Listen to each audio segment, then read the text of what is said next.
नमस्कार दोस्तों, एक और नई वीडियो में आपका स्वागत है। और अभी हम लोग हैं कुबरेश्वर धाम की पार्किंग में और आज हम लोग विजिट करेंगे कुबरेश्वर धाम को। तो ये एक कंप्लीट वीडियो होने वाली है, पूरा टूर करेंगे हम कुबरेश्वर धाम का।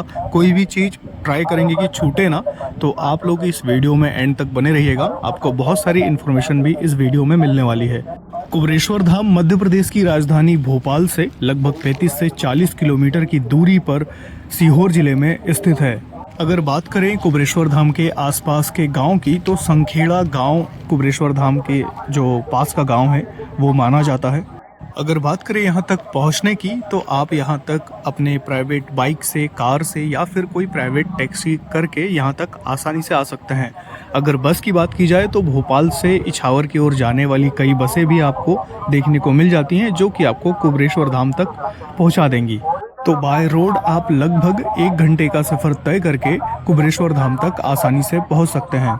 कुबरेश्वर धाम के नज़दीकी रेलवे स्टेशन की बात की जाए तो नज़दीकी रेलवे स्टेशन में भोपाल जंक्शन और सीहोर रेलवे स्टेशन पास के स्टेशन माने जाते हैं।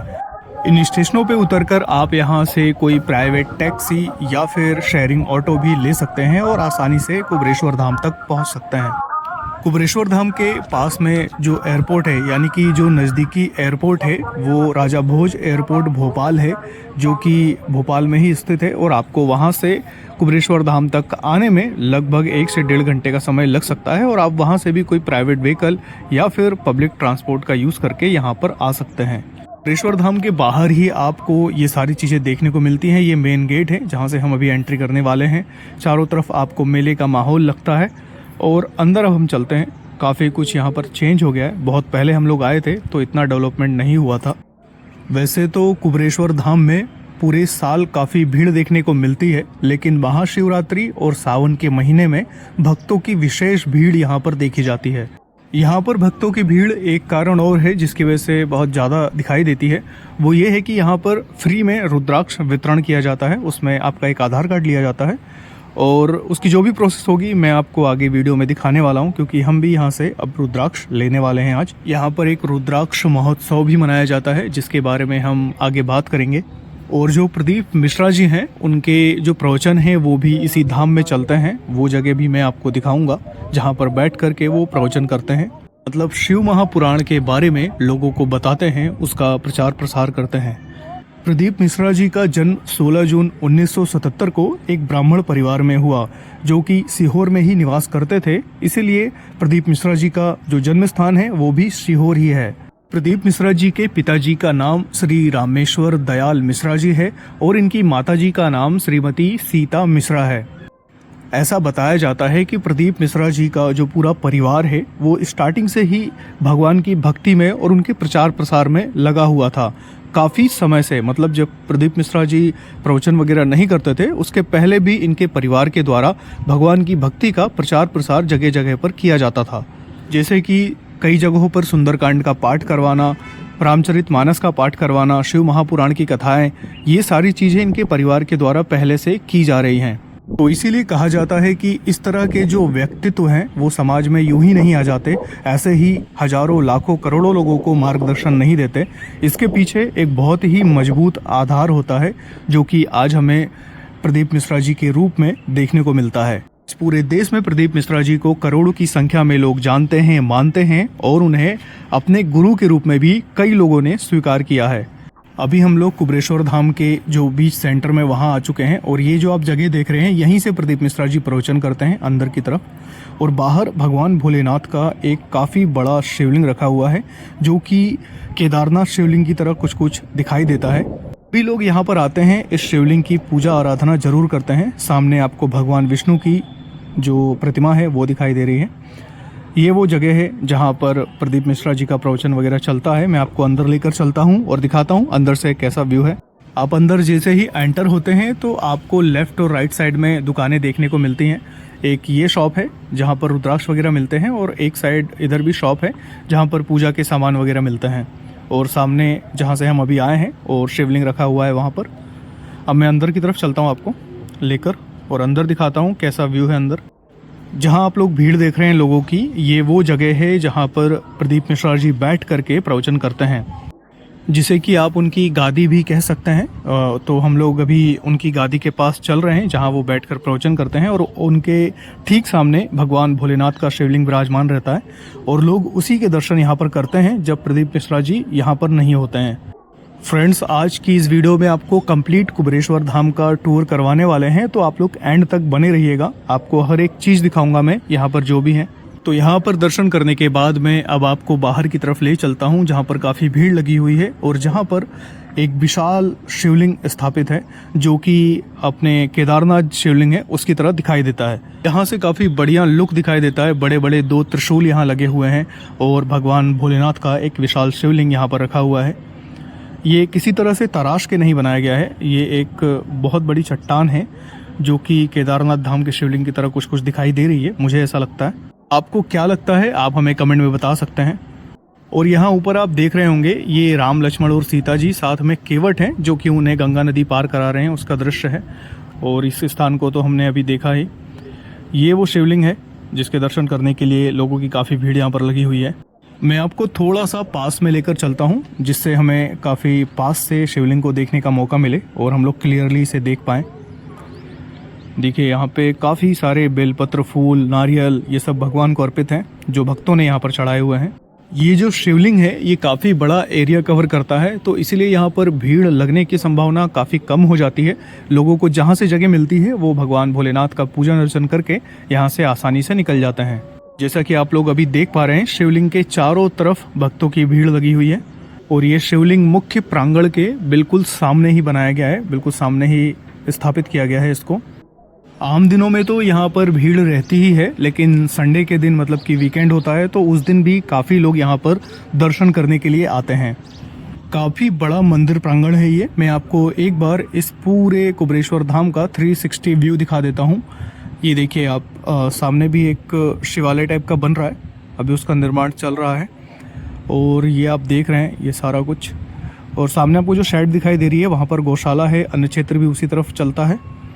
और ये हम लोग जहाँ अभी खड़े हैं भगवान विष्णु की प्रतिमा के नीचे की तरफ, काफ़ी विशाल और भव्य धाम यहाँ पर बनाया गया है, और देश के कोने कोने से भक्त यहाँ पर कुबेरेश्वर धाम में दर्शन करने के लिए आते हैं। अब मैं आपको कुबेरेश्वर धाम में एक ऐसे स्थान पर लेकर चलता हूँ जहाँ पर लोग अपनी मन्नत मांगते हैं, और मन्नत मांगने के लिए वहाँ पत्थरों को एक के ऊपर एक जमाते हैं, और वो जो दृश्य है वो देखने में काफ़ी बढ़िया दिखाई देता है। तो चलिए मैं आपको दिखाता हूँ पास ले जाकर। उसके लिए हमें इस गेट से बाहर की तरफ जाना होगा, तो चलिए चलते हैं और मैं दिखाता हूँ आपको। ये देखिए अभी भी यहाँ पर बहुत से लोग हैं जो कि अपनी मन्नत मांगने के लिए पत्थरों के ऊपर पत्थर जमा रहे हैं। ऐसा बोला जाता है कि जब किसी के मकान की मनोकामना रहती है तो वो यहाँ पर इस तरह से अपनी मनोकामना पूर्ति के लिए पत्थर के ऊपर पत्थर जमाते हैं। देखिए कितने सारे पत्थर यहाँ पर रखे हुए हैं, और ऐसा कहा भी जाता है कि जो यहाँ पर भगवान भोलेनाथ का नाम लेकर अपनी कामना को रखता है, इन पत्थरों के ऊपर पत्थर जमाता है, उसकी इच्छा जरूर पूरी होती है। और यहाँ पर जो पत्थर इतने सारे रखे हुए हैं दूर दूर तक, इन्हें देख के ऐसा लगता भी है कि यहाँ भोलेनाथ लोगों की इच्छा को जरूर पूरा करते होंगे। तो अब मैं आपको लेकर चलता हूँ जहाँ पर रुद्राक्ष का वितरण किया जाता है, और रुद्राक्ष मिलने की जो प्रोसेस है वो भी मैं आपको बता देता हूँ। आप किसी से भी पूछ लेंगे कि रुद्राक्ष कहाँ मिलते हैं तो वो बता देंगे आपको। तो इस तरह से काफ़ी सारे बनाए गए हैं जिसमें हम लोग अभी जा रहे हैं। गैलरीज बनाई गई हैं, और इस गैलरी से होते हुए हम लोग एक एक करके रुद्राक्ष लेने के लिए आगे की तरफ जा रहे हैं। और यहाँ पर जगह जगह पर लिखा हुआ है 1 लोटा जल हर समस्या का हल, और काफ़ी सारी चीज़ें यहाँ पर स्लोगन लिखी हुई हैं। श्री शिवाय नमस्तुभ्यम, ये सब चीज़ें भी लिखी हुई हैं यहाँ पर। अभी तो महिला और पुरुष सभी की कॉमन लाइन है, पर मुझे ऐसा लगता है जब भीड़ होती होगी तो यहाँ पर महिलाओं की और पुरुषों की अलग अलग लाइन बना दी जाती होगी। तो आगे चलते हैं और देखते हैं कि आगे क्या क्या प्रोसेस हमें फॉलो करनी है रुद्राक्ष लेने के लिए। देखिए यहाँ पर सभी लोग एक एक करके लाइन में जा रहे हैं, और ये जो भैया बैठे हैं ये सबके उंगलियों पे एक इंक लगा रहे हैं जिससे ये आइडेंटिफाई हो पाए कि इस पर्सन ने रुद्राक्ष ले लिया है। अब यहाँ पर रुद्राक्ष लेके हम लोग भी बाहर की तरफ आ चुके हैं, यहाँ से एग्जिट हो जाएगा। बाहर निकलते ही यहाँ पर जो कुबेरेश्वर धाम है उनकी तरफ से कुछ पोस्टर बांटे जा रहे हैं जिन पर लिखा हुआ है श्री शिवाय नमस्तुभ्यम। साथ ही में ये भी स्लोगन लिखे हुए हैं उस पर 1 लोटा जल हर समस्या का हल। तो इस पोस्टर से जो है भगवान भोलेनाथ की भक्ति का प्रचार प्रसार करने की कोशिश की जाती है। और ये तरीका ठीक भी है क्योंकि इससे लोगों के अंदर अवेयरनेस आती है, हमारे संस्कृति के प्रति, हमारे हिंदू धर्म के प्रति लोग जागरूक होते हैं। लोग भी काफ़ी उत्साह दिखा रहे हैं इन पोस्टर्स को लेने के लिए। आप लोग देख सकते हैं लोगों में खासा उत्साह देखा जा रहा है। पोस्टर को खींचते टाइम कुछ लोग फाड़ भी दे रहे हैं, लेकिन सभी को पोस्टर लेना है। और फ्रेंड्स, मैं आपको एक बार फिर से यहाँ ले आया हूँ जहाँ लोग मन्नत मांगते हैं। अब इस बार मैं थोड़ा आपको पास से दिखा देता हूँ यहाँ पर चीज़ें किस तरीके से चल रही हैं। जैसे ये एक परिवार है जो कि यहाँ पर मन्नत मांगने के लिए पत्थरों के ऊपर पत्थर जमा रहे हैं। तो पास से देखते हैं कि यहाँ पर क्या किया जा रहा है इनके द्वारा।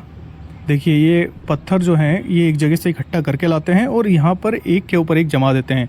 ये जो गड्ढा देख रहे हैं ना, यहीं से लोग पत्थर इकट्ठे करते हैं और यहाँ पर जमाते हैं। तो अब मैं आपको लेकर चलता हूँ गौशाला की तरफ और हम लोग अंदर चल के देखते हैं गौशाला को। बाहर आपको चारे की दुकानें दिख रही होंगी। यहाँ पर हरा चारा मिलता है जो कि 15 रुपये, 20 रुपये, 10 रुपये ऐसे मिल जाता है आपको। तो आप यहाँ से लेकर और अंदर गायों को खिला सकते हैं। लोग कुबरेश्वर धाम में आते हैं तो ये सोचते हैं कि ज़्यादा से ज़्यादा भक्तिभाव की जा सके, ज़्यादा से ज़्यादा धार्मिक काम उनके द्वारा हो पाए। तो देखिए, यहाँ पर लोग खरीद रहे हैं। हम भी यहाँ से चारा लेंगे और लेकर चलेंगे अंदर और गायों को खिलाएंगे। यहाँ बोर्ड पे लिखा है, जो मेरे श्री राम का नहीं वो किसी काम का नहीं। तो जय श्री राम। और अंदर चलते हैं हम लोग भी चारा लेकर के। छोटे छोटे बच्चों के अंदर तो काफ़ी इंटरेस्ट देखने को मिलता है जब वो गायों को चारा खिलाते हैं। देखिए, यहाँ पर लोग किस तरह से चारा खिला रहे हैं गायों को। काफ़ी सारी देसी नस्ल की जो गाय हैं वो इस गौशाला में आपको देखने को मिलती हैं।